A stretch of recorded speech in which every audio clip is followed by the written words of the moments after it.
Hey everyone, welcome back. Today we're going to talk about something specific and important in the world of Myasthenia gravis, the LRP4 antibody. Most people have heard of MG, but did you know there are different types of antibodies involved in this condition? Let's break down what the LRP4 antibody is and why it matters. First, let's quickly review Myasthenia gravis. MG is an autoimmune disease where the body's immune system attacks the connection between the nerves and muscles, leading to muscle weakness and fatigue. Most people associate MG with antibodies that attack the acetylcholine receptor or the MuSK protein, but there's also another key player, the LRP4 antibody. The LRP4 antibody targets the LRP4 protein, which is located at the neuromuscular junction, the point where your nerves communicate with your muscles to tell them to move. This protein plays a critical role in helping acetylcholine receptors cluster together so your muscles can receive the signal to contract.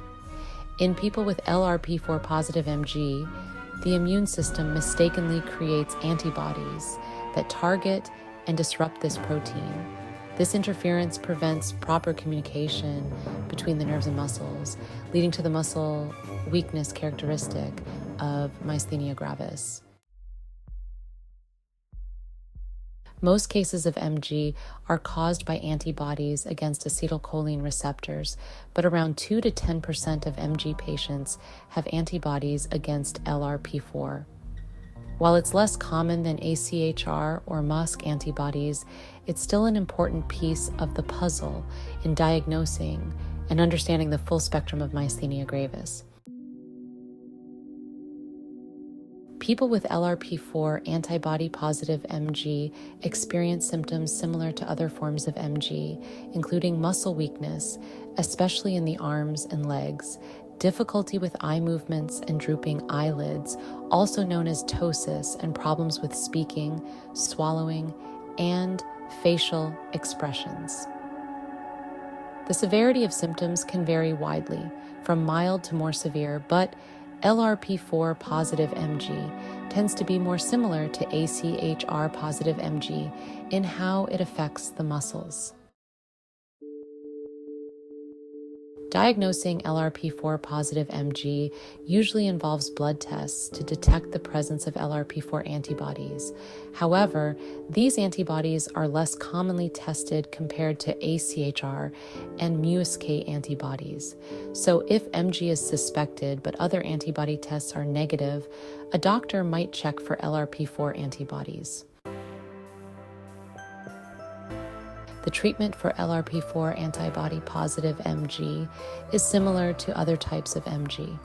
It usually involves immunosuppressants, which help calm the immune system's attack on the neuromuscular junction, plasma exchange or IVG, which can help reduce the number of harmful antibodies in the blood, cholinesterase inhibitors, which help improve communication between nerves and muscles by increasing acetylcholine levels.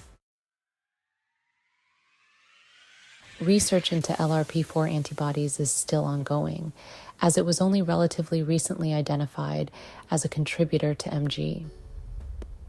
Understanding how these antibodies affect the neuromuscular system could lead to more targeted therapies in the future, especially for patients who don't respond well to traditional MG treatments. So that's the scoop on the LRP4 antibody and its role in Myasthenia gravis. If you or someone you know is dealing with MG, it's important to understand the different types of antibodies involved, as they can impact both diagnosis and treatment options. If you found this video helpful, don't forget to like, subscribe, and share. And feel free to leave any questions or comments below. Let's keep the conversation going about this complex and fascinating condition. Thanks for watching.